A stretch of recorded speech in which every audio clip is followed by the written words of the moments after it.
Kembali lagi bersama Tari yang kali ini buka pintu di Introduction Volume 9. Apa kabar semuanya? Boleh dikirim ya di kolom komentar kabar teman-teman. Aku mau sambil baca-baca nih kabar teman-teman semuanya. Semoga baik-baik aja, semoga semuanya sehat-sehat terus karena sekarang udah masuk ke musim hujan. Semoga teman-teman dalam keadaan kondisi sehat, semangat terus karena kali ini ada yang sedikit berbeda. Kita hari ini dilaksanakan secara berjauhan sama narasumber kita. Jadi kita lagi stay at home dulu semuanya. Untuk yang belum tahu apa itu Indodax Room, Tarik kasih tahu sekali lagi, Indodax Room adalah sebuah mini talk show yang membahas seputar trading, blockchain, aset kripto, Bitcoin, dan di sini kamu bisa bertanya kepada pembicara atau narasumbernya secara langsung. Dan nanti rekamannya juga akan ditayangkan melalui YouTube. Nah, seperti biasa, bukan Indodax Room namanya kalau nggak bagi-bagi merchandise ya, nggak bagi-bagi hadiah. Untuk itu, terus ikutin Indodax Room Volume 9 kali ini karena kita akan bagi-bagi merchandise eksklusif Indodax yang di dalamnya ada e-money Indodax yang limited edition. Nih bisa dilihat ya, teman-teman. Oh, mana nih? Nah, nih. Kelihatan ya? Eksklusif banget pastinya. Nah, ini teman-teman bisa dapatkan di akhir acara, makanya teman-teman stay tune terus. Dan sebelum kita lanjut, Tari mau ingetin kalau sekarang Indodax itu udah ada grup Telegram, di mana teman-teman bisa join dan teman-teman bisa lihat langsung, diskusi langsung mengenai aset kripto, mengenai blockchain, mengenai trading di Indodax, itu di grup Telegram tersebut. Namanya ada @Indodaxroom. Jadi teman-teman nggak boleh join yang lain lagi, yang official hanya satu ini doang, yaitu @Indodaxroom. Selain itu, Tari juga mau ucapkan terima kasih kepada teman-teman semua yang sudah menyempatkan waktunya untuk menyaksikan Indodax Room Volume 9 yang ditayangkan secara live pada malam hari ini. Tari juga ingin mengingatkan kembali untuk terus mengikuti acara ini, karena di penghujung acara kita akan bagi-bagi hadiah berupa paket merchandise eksklusif Indodax, beserta kartu e-money Indodax Limited Edition yang udah Tari tunjukin tadi. Nah, next kita masuk ke narasumber yang akan hadir pada malam hari ini. Pastinya udah pada tahu dong siapa ya.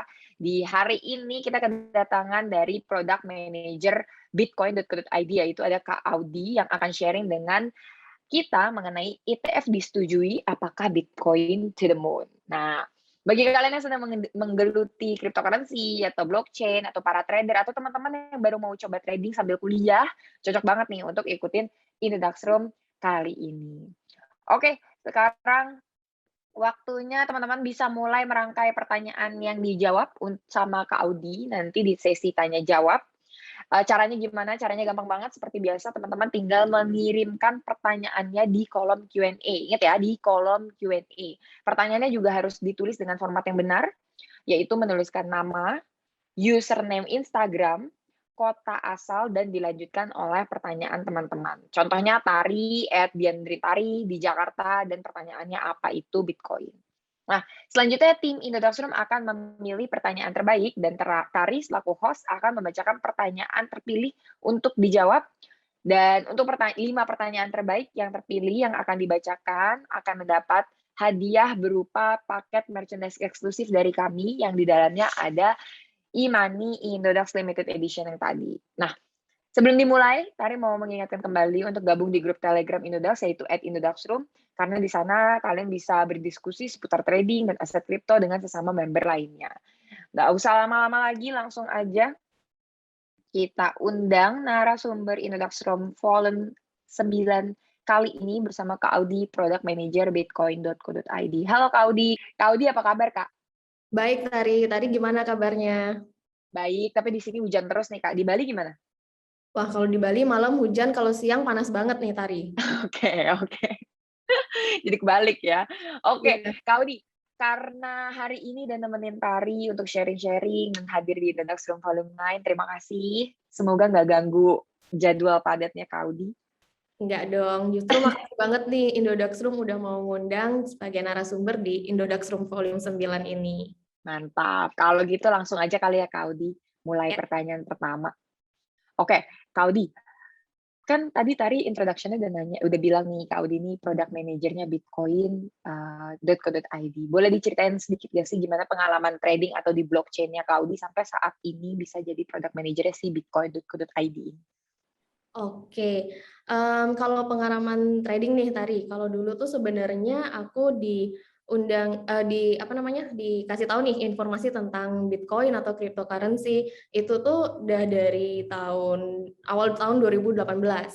Jadi waktu itu teman-teman udah pada bilang, "Ini ada nih cryptocurrency, Bitcoin, apa segala macam, coba deh mulai eee, beli sedikit-sedikit, anggap aja nabung," gitu kan. Tapi waktu itu belum percaya nih, kayak masih ragu-ragu karena masih nggak kenal kan sebenarnya Bitcoin itu apa sih, cryptocurrency itu apa sih gitu. Sampai akhirnya pertama kali aku beli kripto itu aku beli di Ten, Tokenomics. Jadi, eee, itu beli pertama kali terus akhirnya cuan kan, dapat untung apa segala macam, akhirnya, "Wah, kok kayaknya asik ya," gitu. Sampai itu tuh mantengin terus di Indodax kan waktu itu juga, ini terus mantengin terus nih harganya lagi naik atau turun nih sekarang, kayak gitu-gitu.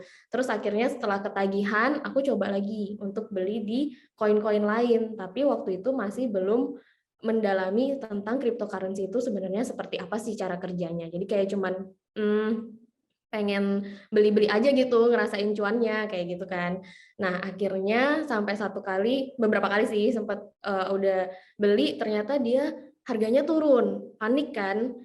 Karena nggak mau semakin rugi, akhirnya aku jual, aku cut loss. Setelah cut loss harganya naik lagi. Itu kesel Kebiasaan ya kayak gitu ya, biasa banget. penyakitnya tuh. Bener, itu pasti semua teman-teman, trader-trader itu pasti udah biasa banget ngalamin kayak gitu ya. Nah, setelah beberapa kali ngalamin kayak gitu, akhirnya aku mencoba nih untuk, baru dari akhir-akhir tahun kemarinan sih. Jadi kayak mencoba, aku pengen tahu nih masing-masing, kripto itu seperti apa sih, terus kayak pengen cari tahu lah lebih dalam itu kayak gimana gitu. Sama akhirnya aku belajar untuk sabar, set goal mau cuannya di harga berapa, terus nggak FOMO dan juga nggak greedy. Jadi aku ngerasanya sih ketika kita udah mulai sabar dan ngeset goal-nya di cuan di harga berapa itu, jadi lebih enak sih tradingnya gitu. Jadi kalau dulu kan mainnya yang short term, sekarang tuh lebih ke yang nge-hold dulu, terus habis gitu kalau udah, tercapai tujuannya, itu baru aku jual lagi, kayak gitu. Oke, ini menarik banget nih. Jadi kalau misalnya teman-teman, ada yang mungkin trauma kayak Kak Audi gitu ya, nggak trauma sih sebenarnya, tapi kayak ternyata setelah dipelajari, setelah dijalanin trading, ternyata lebih cocok jadi hodler gitu ya? Iya, kalau aku sih ngerasa aku cocoknya lebih jadi hodler sih, lebih Oke oke lebih oke tenang oke gitu oke. rasanya daripada Iya iya, jadi kayak nggak usah ngecekin terus gitu ya? bener bener banget. Jadi kayak Oke oke. waktu dulu kan kerasanya, pokoknya aku harus lihat terus nih si Ya chart ini dia kayak gimana gitu, itu kan pusing ya, banget. I see, oke. Jadi emang sebenarnya emang bener banget sih Kak Audi, emang penting banget gimana cara menyesuaikan, si trading plan dan cara cara kita trading gitu ya, karena kan setiap orang tuh profil resikonya beda-beda gitu ya, terus juga, hobinya beda-beda. Emang ada yang hobinya memang dia tuh emang seneng ngeliatin chart tiap hari tuh kayak asik aja gitu, Aja iya, kayak kita lagi window shopping gitu kan, bener bener buka-buka bener. online shop gitu. Ada beberapa orang yang seperti itu, ada yang kayak Kak Audi ternyata lebih cocoknya tuh jadi hodler gitu ya, jadi kayak berapa bulan kemudian baru ngecek lagi, itu menarik sih, banyak memang yang seperti itu. Oke, ini menarik banget Kak Audi, thank you sharing personal experience-nya. Tapi kali ini Tari mau mulai masuk ke pertanyaan yang lebih, apa ya, lebih tentang Bitcoin nih, Kak, nih. Karena kan Kak Audi kan sekarang jadi product manager-nya Bitcoin.co.id nih, dan sekarang Bitcoin ini lagi naik lagi, bahkan dari kalau kita lihat dari, sekitar 2 3 bulan yang lalu, harganya ini udah nemu ke all time high-nya lagi, Kak. Nah, ini kan mungkin dibantu oleh adanya berita atau informasi sentimen-sentimen positif mengenai Bitcoin ya, apalagi adanya, regulator Amerika Serikat yang mengizinkan untuk pembentukan aset digital berupa kontrak berjangka untuk exchange traded fund atau si ETF tadi yang judul kita hari ini. Nah, gimana sih pandangannya Kak Audi mengenai hal ini terhadap harga Bitcoin dan pasar kripto, Kak? Oke, sebenarnya kan, ETF ini sebelum ada ETF Bitcoin, sebelumnya kan juga sudah ada ETF lainnya. Nah, sebenarnya kalau ETF ini kan kalau misalnya di pasar saham, itu kan ada namanya indeks gitu kan. Nah, tapi kalau misalnya di dalam indeks itu, misalnya ada indeks blue chip, kita, ada beberapa saham-saham yang termasuk dalam blue chip. Kalau kita mau beli, itu harus membeli semua. Kalau kita kan nggak bisa beli indeksnya, tapi kalau kita mau punya, berarti kan kita harus membeli semua saham yang ada di list blue chip tersebut. Tapi bagusnya di ETF ini, kita kan jadi bisa kayak beli indeksnya. Jadi dengan beli satu indeks, kita bisa seperti punya semua saham blue chip tersebut. Nah, menurut aku ini sebenarnya sentimen yang sangat positif banget untuk Bitcoin. Terbukti dari kemarin dari udah ada isu-isu tentang ETF tersebut, Bitcoin jadi ATH, new ATH lagi kan. Nah, kenapa ini bagus? Karena sebenarnya kan kalau sekarang Bitcoin itu kan diperjualbelikan di marketplace ya. Jadi yang anggapannya yang trading atau yang invest di Bitcoin itu kan ya memang investor Bitcoin aja atau trader Bitcoin aja. Tapi ketika sudah ada di ETF, ada di bursa saham reksadana kayak gitu-gitu, nah itu kan jadinya lebih luas jangkauan masyarakat untuk lebih kenal lagi sebenarnya Bitcoin itu seperti apa sih, Bitcoin itu apa sih, tanpa harus ngerasa mereka itu apa ya, mungkin ngerasanya lebih aman gitu kalau misalnya belinya di ETF Bitcoin gitu. Jadi aku rasa sebenarnya untuk ETF ini sangat positif sih untuk Bitcoin gitu. I see. Jadi memang menarik sih ya Kak, tadi Kak Audi juga udah ada mention kalau sekarang yang kita tahu yang milikin Bitcoin tuh paling cuma trader-trader atau hodler-hodler gitu ya, yang investor-investor yang perseorangan. Tapi ternyata uniknya sekarang makin banyak perusahaan-perusahaan besar yang bahkan memang kapital cap marketnya dia itu market cap-nya mereka sendiri aja udah gede. Ternyata mereka juga punya Bitcoin sebagai investment si kan perusahaan tersebut. Oke deh. Jadi ini berita yang sentimen yang positif ya Kak ya, kalau kita lihat apalagi bisa membawa kemarin all time high lagi ya Iya untuk benar banget. Bitcoin. Karena kan waktu itu kan beritanya kurang lebih tersebar di pertengahan Oktober kemarin kan. Ya, Akhirnya dengan adanya berita tersebut, ya kita semua juga bisa lihat gitu. Ternyata ya. Bitcoin saat new ATH lagi. Ya, Oke. kita benar-benar kayak yang membawa hawa yang sangat positif untuk Ya, betul. Bitcoin dan kripto lainnya ya. Ya, Kak Audi, tapi perbedaan ETF pada Bitcoin dengan ETF yang terjadi pada gold saat lalu tuh gimana sih, Kak? Nah, kalau ETF itu kan sebenarnya kayak tadi aku bilang, ETF itu kan sebenarnya udah ada sebelum dari ETF Bitcoin. ETF Gold itu dia ada lebih dulu dari Bitcoin. Sebenarnya pada dasarnya sama-sama ETF sih, sama-sama eh, apa ya, cuman beda di bentuknya aja sih. Kalau Gold kan memang ada fisiknya, kita bisa tahu Gold itu seperti apa gitu. Tapi kalau Bitcoin kan memang beredarnya secara digital. Jadi memang cryptocurrency kan wujudnya digital kayak gitu, beda dengan gold.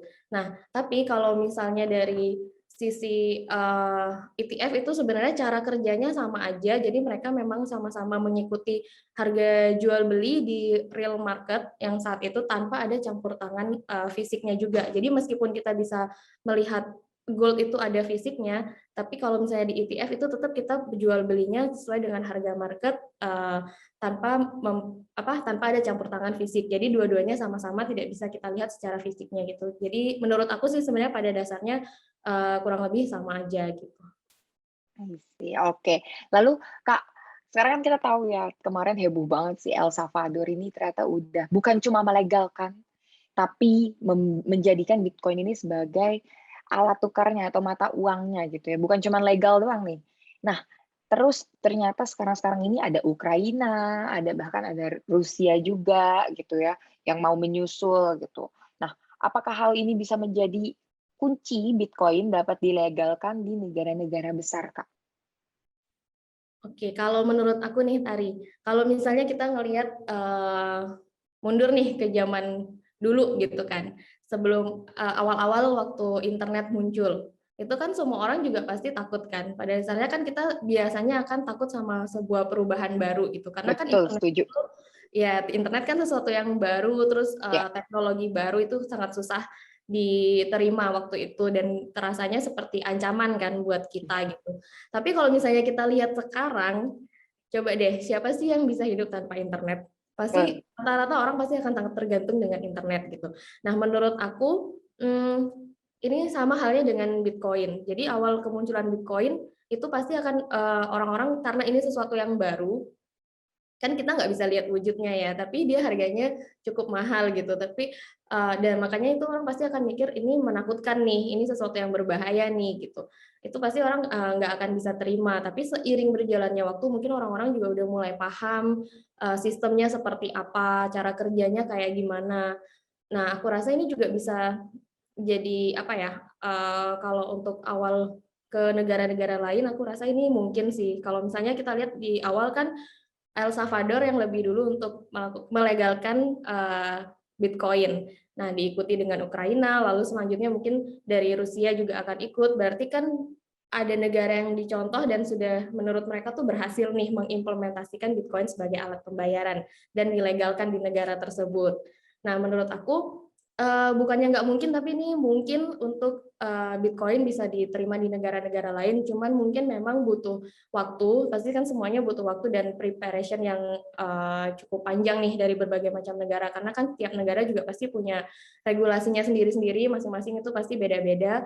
Tapi menurut aku ini mungkin sih kalau untuk dilegalkan di negara-negara lain gitu. Sih. Jadi kalau misalnya kita ngelihat ya beberapa tahun yang lalu juga nggak mungkin sih El Salvador melakukan ini gitu ya, melakukan uh, gimana si Bitcoin yang tadinya cuma aset doang ternyata dijadikan mata uang dan dijadikan barang yang kayak bener-bener dia bisa, oh ya kita ke McD ini harganya segini BTC gitu ya kan. Itu beberapa tahun yang lalu juga kita mungkin nggak kepikiran, tapi ternyata bisa diimplementasikan di El Salvador. Jadi nggak menutup kemungkinan kalau misalnya ternyata negara-negara lain juga terbuka untuk kesempatan ini. Benar. Oke, Coba Kak Audi. misalnya kayak kita membayangkan kita ke warung gitu kan, cuman sesimpel kita mau beli sabun gitu, Iya, bayarnya pakai Bitcoin kan kayaknya keren banget ya. iya. Jadi langsung kayak Iya, tinggal di nge-QR code kayak ya, gitu ya. Luar biasa. Oke, Kak, tapi adanya berita-berita atau sentimen positif seperti ini yang kayak apa namanya naik turun harga Bitcoin itu kan terpengaruh ya tadi kalau misalnya kita kita sempat bahas gitu ya. Tapi kalau misalnya yang lain gimana nih Kak? Kalau yang altcoin lain kayak misalnya yang mungkin yang kecil-kecil atau yang sekarang Shiba lagi rame itu apakah mungkin terpengaruh dari sentimen-sentimen positif ini atau gimana, Kak? Oke, untuk sentimen positif ke Bitcoin itu pasti mempengaruhi. Tapi kalau untuk market altcoin yang big cap atau low cap kayak gitu-gitu, itu pasti berpengaruh. Tapi untuk pengaruhnya entah itu positif atau negatif atau kayak gimananya itu kembali ke masing-masing altcoinnya lagi. Kalau misalnya kita lihat fundamentalnya seperti apa, white papernya, project-projectnya jelas atau enggak, itu setiap trader atau holder gitu kan pasti akan melihat itu kan.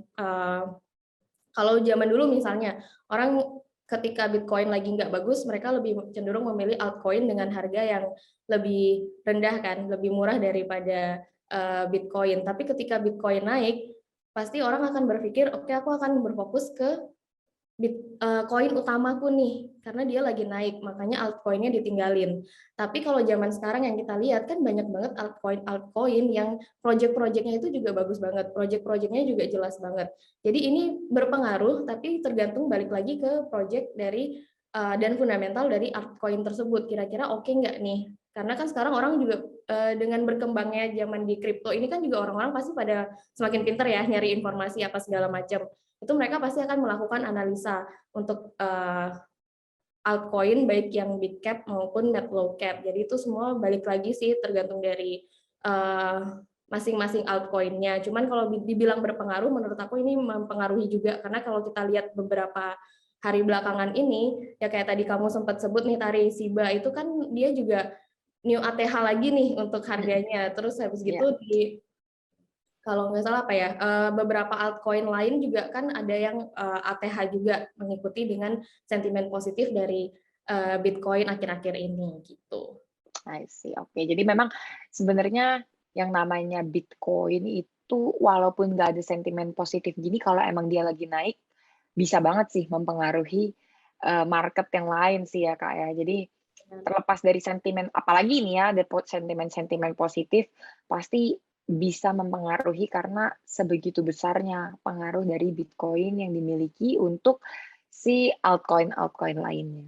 Iya. Oke, Kak Audi, ini kita dari tadi udah bahas ETF, udah bahas tentang, kenaikan atau, kenaikan harga atau sentimen-sentimen, berita-berita terbaru.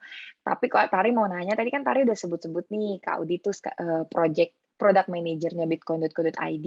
Boleh dijelasin sedikit nggak sih, Kak Audi, Bitcoin.co.id ini maksudnya apa nih? Kok ada platform sendiri lagi? Apakah ini beda dengan Indodax apa gimana? Oke, Tari. Ini sekalian menjelaskan tentang Bitcoin Co ID ya berarti. Jadi Bitcoin Co ID sendiri itu merupakan produk dari Indodax. Jadi ini masih anaknya Indodax lah ya gitu. Cuman perbedaannya kalau misalnya di Indodax itu kan fiturnya lebih lengkap. Jadi Indodax itu lebih diperuntukkan untuk orang-orang yang expert trader. Sedangkan di Bitcoin Co ID itu lebih diperuntukkan untuk investor atau trader pemula lainnya kayak gitu. Jadi kalau di Bitcoin Co ID bisa lebih gampang gitu untuk jual beli aset kriptonya. Nah, kalau misalnya di Indodax itu ada grafik chart yang lebih expert, nah kalau kita itu grafik chartnya lebih simpel, jauh lebih simpel daripada di Indodax. Jadi naik turunnya itu lebih gampang untuk kita lihat kayak gitu. Kalau di Indodax kan bisa dimodifikasi ya, kalau di kita enggak. Jadi memang semuanya udah kita sediain kayak gitu. Nah, kalau perbedaan lainnya lagi, kalau misalnya di Indodax itu kan ada market instan, market maker, taker, apa segala macam, stop loss-nya juga ada order book-nya juga. Kalau di kita itu nggak ada, jadi semua transaksinya itu instan, kayak gitu. Dan perbedaan lainnya sih kalau di Indodax itu ada marketnya IDR dan USDT. Tapi kalau di kita marketnya cuma yang IDR aja, gitu. Kurang lebih itu sih. Oke, jadi kalau misalnya teman-teman di sini udah pada jago semua, mungkin bisa market depth chart-nya itu dilihat di Indodax. Tapi banyak juga nih yang nggak mau ribet, yang maunya aman, tapi tetap nyantai gitu kan ya, nggak usah terlalu ribet-ribet gitu. Itu teman-teman bisa mengunjungi bitcoin.co.id karena di situ teman-teman nggak usah repot-repot, semuanya kayak dengan hitungan berapa klik doang udah bisa langsung jual beli Bitcoin. Sebenarnya nggak cuma Bitcoin sih ya Kak ya. Jadi Kita ada apa aja. lebih dari 120 aset sih yang Oke. diperdagangkan juga di bitcoin.co.id. Tapi hanya bisa dibeli dengan IDR rupiah ya. ya. Karena kan kalau IDR itu kita lebih gampang ya untuk Ya, karena balik lagi nih ke konsep kita tadi mau cepat, aman, gampang. ya, Kalau setuju, IDR setuju, kan setuju. lebih gampang ya. Oke. Kaudi, mungkin tadi udah dijelasin ya kelebihan-kelebihannya bitcoin.co.id juga. Nah, kalau misalnya teman-teman di sini mau langsung coba jual beli aset kripto di bitcoin.co.id itu gimana sih? Atau seberapa mudahnya sih? Coba boleh dijelasin nggak sih Kak cara jual belinya? Oke, kalau misalnya teman-teman nih mau transaksi di bitcoin.co.id, yang pertama yang pasti itu harus punya account-nya dulu. Jadi register dulu di bitcoin.co.id. Terus tapi kalau misalnya teman-teman udah punya account Indodax, account tersebut bisa digunakan juga untuk transaksi di bitcoin.co.id. Jadi satu email bisa dipakai diakses di Indodax maupun bitcoin.co.id. Nah, setelah teman-teman register, jangan lupa untuk verifikasi akun terlebih dahulu, karena verifikasi akun itu tentunya untuk keamanan dari akun teman-teman masing-masing, kayak gitu. Nah, setelah verifikasi, nanti teman-teman tinggal depositnya mulai dari 10.000 aja minimal. Jadi itu kecil banget ya Tari, kalau misalnya kita bicara 10.000 kan misalnya bisa Ya. buat beli cilok apa segala macam. Nah, ini 10.000 bisa nih buat mulai investasi di bitcoin.co.id gitu. Ya. Nah, setelah udah depositnya sudah masuk, nanti teman-teman bisa langsung masuk ke menu jual beli, bisa dipilih tuh nanti mau beli atau mau jual aset yang mana nih. Nah, ketika udah pilih nanti tinggal dilihat harganya seberapa, oke enggak. Nah, nanti segala macam udah gitu. Kalau udah oke, udah deal, langsung tinggal klik lanjutkan, udah nanti transaksinya pasti akan langsung tereksekusi. Oke, sesimpel itu ya? Sesimpel itu. Sesimpel itu. Mungkin teman-teman kalau misalnya udah ada yang kepo atau udah ada yang duluan buka, bisa langsung dicoba-coba karena teman-teman kalau udah punya akun Indodax bisa langsung login di bitcoin.co.id juga dengan jumlah nominal yang sama juga langsung teman-teman udah langsung terintegrasi sama akun bitcoin.co.id-nya. Kak Audi, pertanyaan terakhir dari Tari sebelum kita masuk ke pertanyaan dari member-member Indodax. Kalau kita mau tahu lebih banyak tentang informasi mengenai bitcoin.co.id bisa lihat di mana, Kak? Oke, kalau untuk, mau tahu lebih lanjut nih tentang bitcoin.co.id, jadi tinggal, masuk aja ke sosmed kita. Jadi kita ada sosmednya ada di TikTok, ada di Facebook, Instagram, dan juga Twitter, itu di @bitcoin.co.id. Kita juga punya artikel Medium, bitcoin.co.id juga. Nah, di situ kita membahas nih tentang, investasi kripto dan investasi, pemula lah, kayak gitu-gitu. Dan jangan lupa juga kunjungin website kita di bitcoin.co.id. Yes. Oke, mantap. Jadi kalau misalnya teman-teman di sini udah ada yang, udah mau coba bitcoin.co.id, teman-teman bisa mengunjungi langsung di, website-nya, yaitu bitcoin.co.id. Selain itu teman-teman juga bisa mengunjungi sosial medianya, ada di TikTok, ada juga di Instagram, ada Twitter juga, Kak?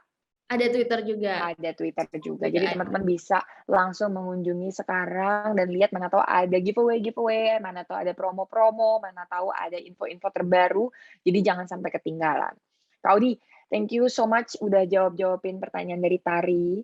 Kita tadi dapat sedikit gambaran nih mengenai selain mengenai ETF, selain itu mengenai sentimen-sentimen terbaru juga yang positif pastinya dan tentang bitcoin.co.id. Ya. Thank you Kak Audi. Kita masuk ke pertanyaan dari para member kali ya. Oke. Oke. Oke, tapi sebelum kita masuk ke sesi tanya jawab dari member, dari teman-teman semua, tadi mau ngingetin lagi ke teman-teman untuk gabung ke grup Telegram Indodax yang bisa kalian cari dengan nama @indodaxroom. Ingat ya, namanya cuma @indodaxroom. Siapa tahu kan di sana teman-teman bisa dapat tips and trick trading dari sesama member gitu ya, sesama trader juga. Oke, selanjutnya teman-teman yang udah dari tadi menuliskan pertanyaannya di kolom Q&A, pasti udah nggak sabar biar jawabannya dijawab langsung sama Kak Audi. Bagi yang belum sempat bertanya, masih boleh kirimin aja di kolom Q&A, asalkan menggunakan format yang benar, yaitu nama, username Instagram, kota asal, dan pertanyaannya. Oke, kita masuk ke pertanyaan pertama. Kak Audi udah siap, Kak? Oke, siap Tari. Oke, pertanyaan pertama ada dari Eko, @Duyanto Eko 4, Sidoarjo. Pertanyaannya nih Kak, harga Bitcoin, Bitcoin pair dengan rupiah, dengan Bitcoin pair dengan USDT kan ada selisih sedikit berbeda persentase saat bullish maupun bearish nih Kak, walaupun di waktu yang sama. Nah kira-kira apa Kak yang mempengaruhi hal itu?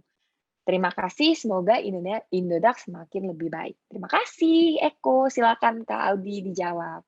Oke, kalau misalnya nih perbedaan harganya dari pair IDR dan juga pair USDT, ini ada perbedaan harga karena kan USDT juga punya marketnya sendiri. Jadi nanti itu dia kan pasti akan ada perubahan harganya sendiri Tari. Jadi menurut aku sih perubahannya karena yang satu misalnya kita pairnya IDR, IDR udah fix harganya IDR ya harganya segitu gitu. Tapi kalau USDT mereka punya marketnya sendiri. Maka dari itu nanti harganya juga bisa sedikit ada perbedaan tergantung dari pergerakan dari USDT-nya itu sendiri gitu. I see. Jadi teman-teman jangan lupa juga bahwa USDT ini juga aset kripto ya. Jadi dia punya fluktualitas sendiri walaupun dia stable ya, lebih lebih stable fluktuasinya dibanding aset kripto yang lain. Tapi memang ada perbedaan pasti karena yang satu pakai aset mata uang yang benar-benar yang ada fisiknya, yang satu lagi memang aset kripto saja gitu, yaitu USDT. Oke, Kak Audi, thank you jawabannya. Semoga terjawab, Eko, atas pertanyaannya. Kita masuk, ada pertanyaan dari Algi Fahri, Algi Fahri 1131 nih, Kak. Pertanyaannya, setelah Bitcoin mencapai all-time high dengan harga di atas 900 juta, apakah alt season akan terbang kencang seperti bulan Mei kemarin, Kak Audi? Gimana menurut Kak Audi? Wah, ini mirip dengan yang tadi kita tanya jawab ya Tari, dengan adanya sentimen positif dari Bitcoin, ini ya seperti yang kita lihat juga sih ada beberapa. Jadi kadang-kadang itu kalau harga Bitcoin naik, harga altcoin bisa aja turun. Tapi harga Bitcoin turun, harga altcoin bisa aja naik. Nah ini balik lagi tergantung dari masing-masing fundamental dari altcoin tersebut nih. Bisa jadi sekarang altcoin season itu tinggal menunggu waktu, bisa aja. Nah ini kan tergantung balik lagi ke fundamental, white paper-nya, project-project-nya akan seperti apa. Kalau misalnya orang-orang ngelihat project dari altcoin tersebut oke, itu bisa mungkin banget nih setelah ini kita akan altcoin party lagi gitu. Altcoin party ya, hopefully. Semoga Ya, terjadi. ya ini Oke, harapan Kak kita Audi. semua. Oke, Kak Audi, thank you atas jawabannya. Semoga terjawab Algi Fahri atas pertanyaannya. Kita masuk ke pertanyaan selanjutnya. Kak, ini pertanyaannya dari Johan Krisna. Johan Krisna ini dari Surabaya, Kak. Oke. Jadi hostnya di Jakarta, narasumbernya di Bali, pertanyaannya dari Surabaya. Keren banget deh. Keren ya, keren banget ya. Oke, jadi pertanyaannya Kak, fenomena saat ini terasa sangat berbeda karena BTC naik sendiri tanpa diikuti oleh aset kripto yang lainnya. Oke ya, mungkin kadang-kadang kadang-kadang ketika Bitcoin lagi naik, akhir-akhir ini tuh altcoin lainnya tetap merah Kak, atau bahkan naik tapi nggak signifikan. Nah, baru-baru ini Shiba juga naik secara luar biasa sampai 400%. Apakah Shiba ini memiliki kesamaan karakteristik dengan BTC dan juga fundamental yang menyerupai fundamental BTC dan bisa menjadi the next BTC di kemudian hari? Ini keren banget sih pertanyaannya. Silakan Kak Audi. Oke, jadi pertanyaannya apakah Shiba akan menjadi the next BTC di kemudian hari ya? Ya, ya. Wah, Apakah karakteristiknya sama juga Kak menurut Kak Audi? oke. Kalau dari Shiba sendiri apakah aku jawab yang pertama dulu ya. Kalau misalnya Shiba apakah akan melampaui BTC? Mungkin akan agak lama ya. Kalaupun bisa itu mungkin aja terjadi. Itu bukan tidak mungkin. Tapi menurut aku itu akan membutuhkan waktu yang sangat lama karena sekarang aja kita lihat nih harganya itu kan udah pasti bedanya jauh banget kan antara BTC dan juga Shiba sendiri gitu. Jadi setiap altcoin pasti akan punya kelebihannya masing-masing yang memungkinkan dia untuk mengejar harga BTC. Tapi buat aku itu agak agak apa ya? Mungkin agak sulit tapi dan butuh waktu yang sangat-sangat lama untuk dapat ke situ gitu. Terus selanjutnya tadi apa ya? Karakteristiknya, apakah sama? Kalau karakteristiknya itu berbeda. Kalau Shiba itu kan lebih ke token ya. Sedangkan Bitcoin itu kan bukan ya Bitcoin ya kan satu koin gitu. Tapi kalau Shiba itu adalah sebuah token yang pasti mempunyai karakteristik yang juga berbeda dari Bitcoin sendiri gitu. Oke deh. Oke, Kak Audi, semoga thank you atas jawabannya. Semoga pertanyaannya terjawab. Johan Krisna, terima kasih atas pertanyaannya. Kita lanjut ke pertanyaan selanjutnya, ada dari Batlayeri di Surabaya. Kak, pertanyaannya nih ya, apakah ada regulasi terkait Bitcoin dan regulasi terkait Bitcoin dan apakah Bitcoin yang kita ini terikat dengan pajak? Silakan Kak. Oke, kalau misalnya dari di Indodax sendiri nih, kalau ada pertanyaan mengenai pajak untuk semua aset kripto yang teman-teman miliki. Nah, kalau misalnya di Indodax sendiri, semua itu sudah termasuk ke dalam pajak yang kita bayarkan dari yang kita tanggung dari sebagai jasa marketplace. Tapi kalau misalnya dari masing-masing teman-teman sendiri nih, misalnya per satu orang untuk terkait dengan perhitungan pajak segala macamnya itu kan kembali lagi tergantung dari keuntungan masing-masing, tergantung dari bagaimana transaksi teman-teman di tiap bulannya. Nah, jadi kalau misalnya memang mau mengenai perpajakan itu balik lagi masing-masing orang ya ada baiknya untuk langsung berdiskusi sama konsultan pajaknya masing-masing gitu. Tapi kalau seandainya ditanya mengenai yang di Indodax, kita sendiri juga pastinya udah aman mengenai pajak tersebut kayak gitu.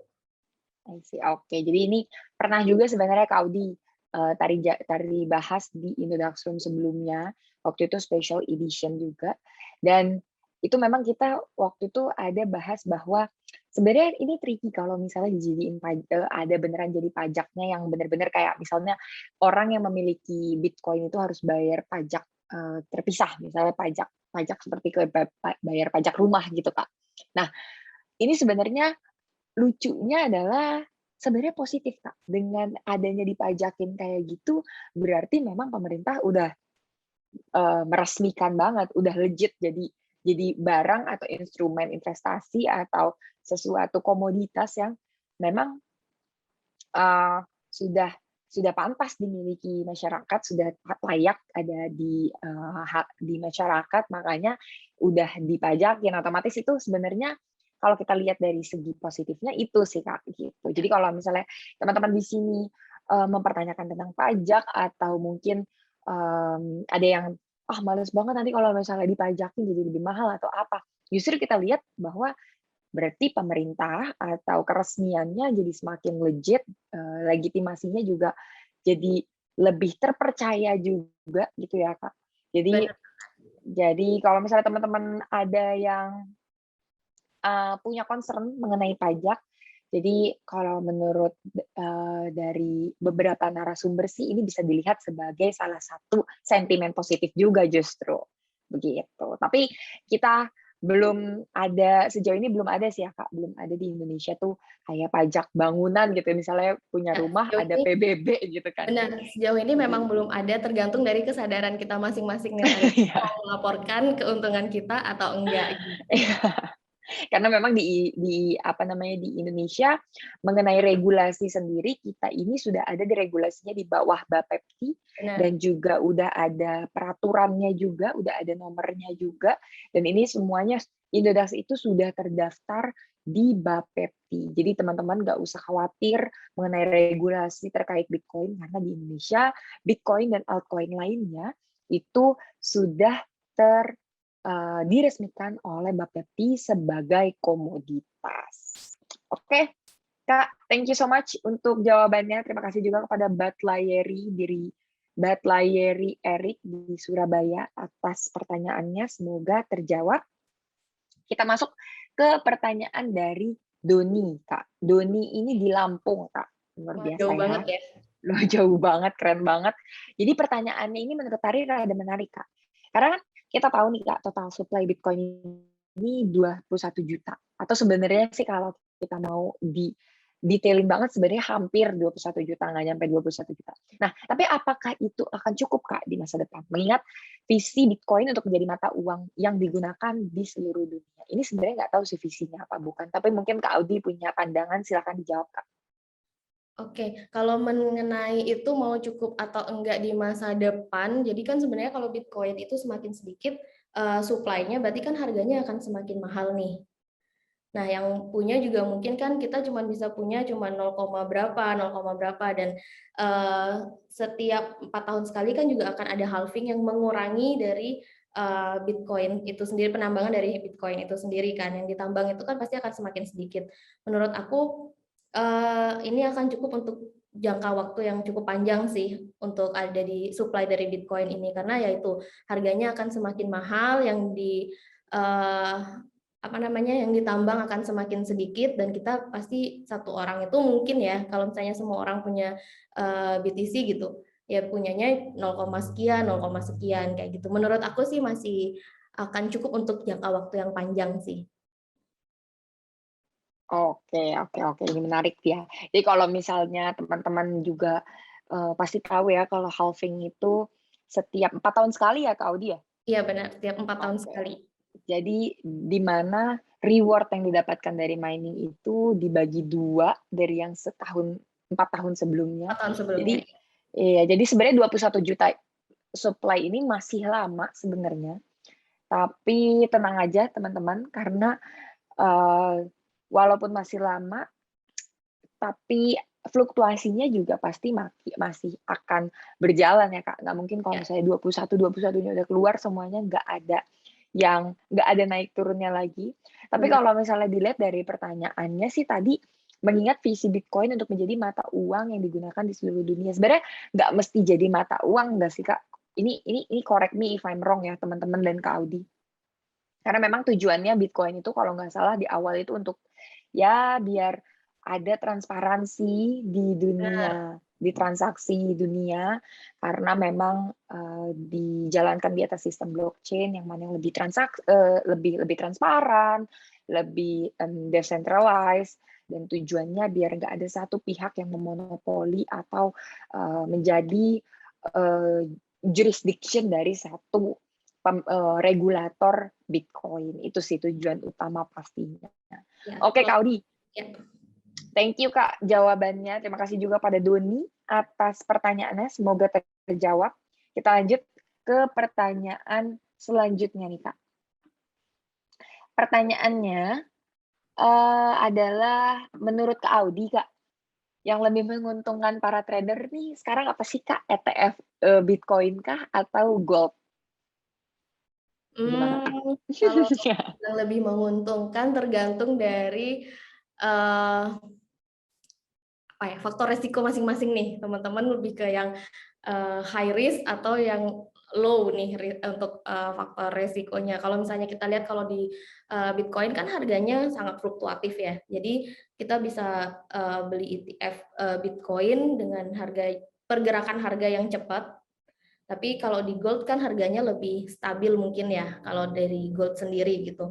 Kalau dari aku pribadi, ini bukan saran ya, tapi dari misalnya dari aku pribadi, aku lebih memilih untuk di Bitcoin sih. Karena pergerakannya pasti akan jauh lebih cepat daripada yang di gold Ya, gitu.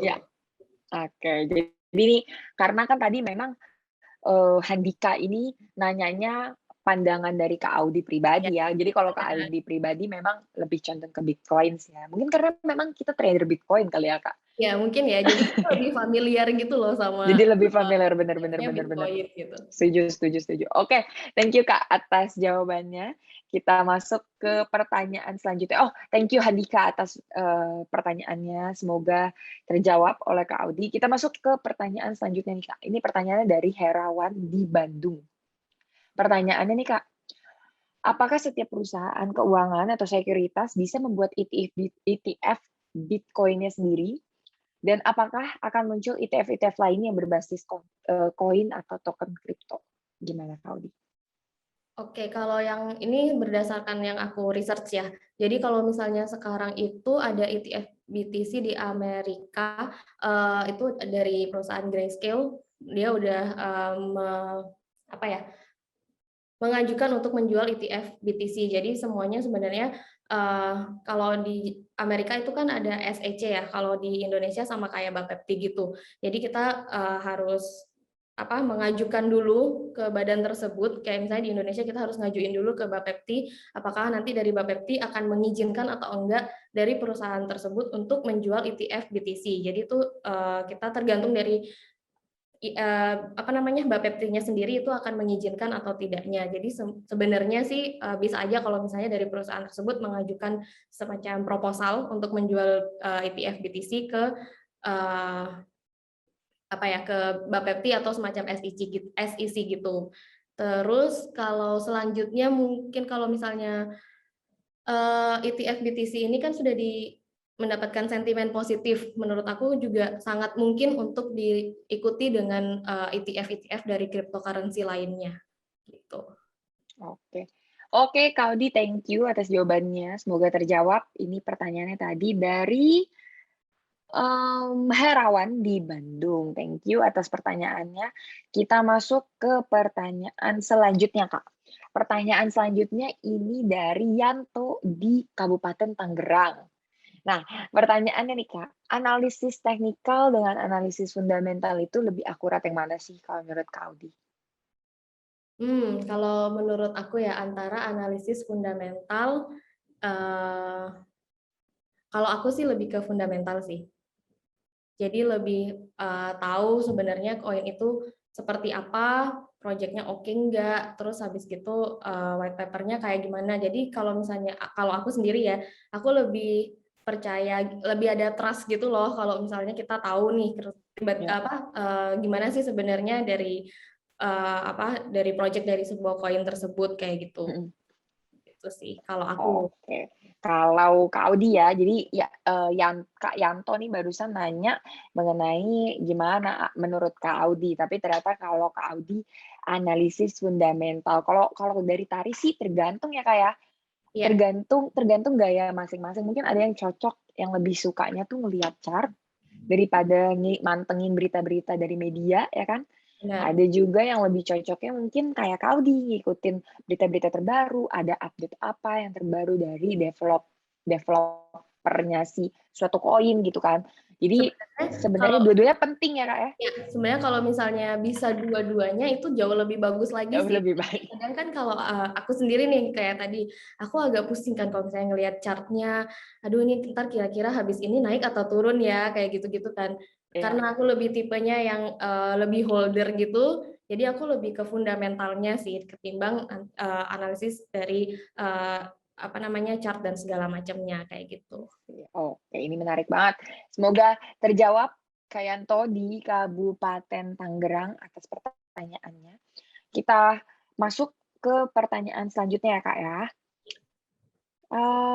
Pertanyaannya, Kak, faktor tadi kan kita udah bahas nih ya Kak ya, kalau sentimen-sentimen positif lah atau tentang analisis teknikal dan fundamental Kak. Tapi Dede Kurniawan nih Kak dari Ciamis ada nanya, faktor utama yang mempengaruhi BTC naik itu apa Kak? Yang paling utamanya? Kalau BTC sendiri nih ya, kalau misalnya BTC, kalau menurut aku kenapa dia bisa naik karena memang BTC kan mother of coin kalau kita bilang ya. Dia kan memang yang paling apa ya?